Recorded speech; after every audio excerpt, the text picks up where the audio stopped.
اور میرے بندوں سے کہہ دو کہ لوگوں سے ایسی باتیں کہا کریں جو بہت پسندیدہ ہوں، کیونکہ شیطان بری باتوں سے ان میں فساد ڈلوا دیتا ہے۔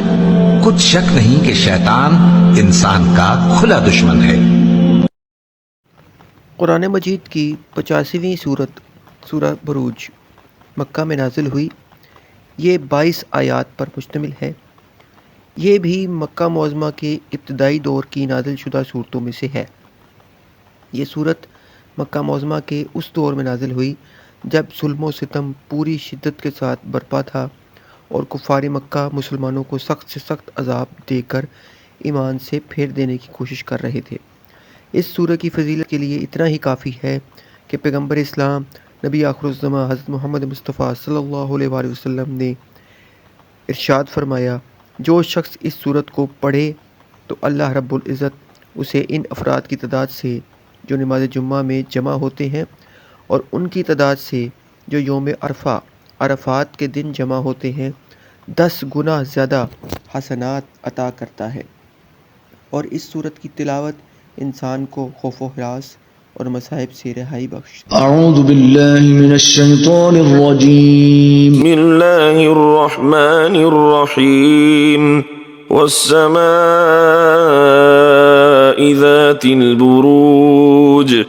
شروع اللہ کے نام سے جو بڑا مہربان نہایت رحم والا ہے۔ آسمان کی قسم جس میں برج ہے، والیوم الموعود، اور اس دن کی جس کا وعدہ ہے، شاہد ومشہود، اور حاضر ہونے والے کی اور جو اس کے پاس حاضر کیا جائے اس کی۔ قتل اصحاب الاخدود، کہ خندقوں کے کھودنے والے ہلاک کر دیے گئے۔ النار ذات الوقود، یعنی آگ کی خندقیں جس میں ایندھن جھونک رکھا تھا، اذ هم علیہا قعود، جبکہ وہ ان کے کناروں پر بیٹھے ہوئے تھے، وهم على ما يفعلون بالمؤمنین شہود، اور جو سختیاں اہل ایمان پر کر رہے تھے ان کو سامنے دیکھ رہے تھے۔ وما نقموا منهم إلا أن يؤمنوا بالله العزيز الحميد۔ ان کو مومنوں کی یہی بات بری لگتی تھی کہ وہ خدا پر ایمان لائے ہوئے تھے جو غالب اور قابل ستائش ہے۔ الذي له ملك السماوات والأرض والله على كل شيء شهيد، جس کی آسمانوں اور زمین میں بادشاہت ہے اور خدا ہر چیز سے واقف ہے۔ ان الذين فتنوا المؤمنين والمؤمنات ثم لم يتوبوا فلهم عذاب جهنم ولهم عذاب الحريق۔ جن لوگوں نے مومن مردوں اور مومن عورتوں کو تکلیفیں دیں اور توبہ نہ کی ان کو دوزخ کا اور عذاب بھی ہوگا اور جلنے کا عذاب بھی ہوگا۔ ان الذين آمنوا وعملوا الصالحات لهم جنات تجري من تحتها الانهار ذلك الفوز الكبير۔ اور جو لوگ ایمان لائے اور نیک کام کرتے رہے ان کے لیے باغات ہیں جن کے نیچے نہریں بہہ رہی ہیں، یہی بڑی کامیابی ہے۔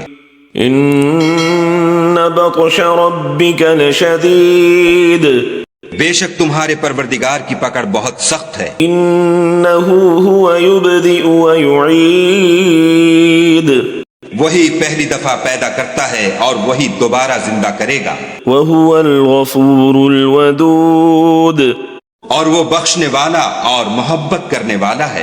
ذو العرش المجید، عرش کا مالک بڑی شان والا، فعال لما يريد، جو چاہتا ہے کر دیتا ہے۔ هل اتاك حدیث الجنود، کیا تم کو لشکروں کا حال معلوم ہوا ہے؟ فرعون وثمود، یعنی فرعون اور سمود کا۔ بل الذین کفروا فی تکذیب، لیکن کافر جان بوجھ کر تکذیب میں گرفتار ہیں۔ واللہ من ورائہم محیط، اور خدا بھی ان کو گردا گرد سے گھیرے ہوئے ہے. هو قرآن مجید. یہ کتاب ہزل و بطلان نہیں بلکہ یہ قرآن عظیم الشان ہے. فی لوح محفوظ. لوح محفوظ میں لکھا ہوا.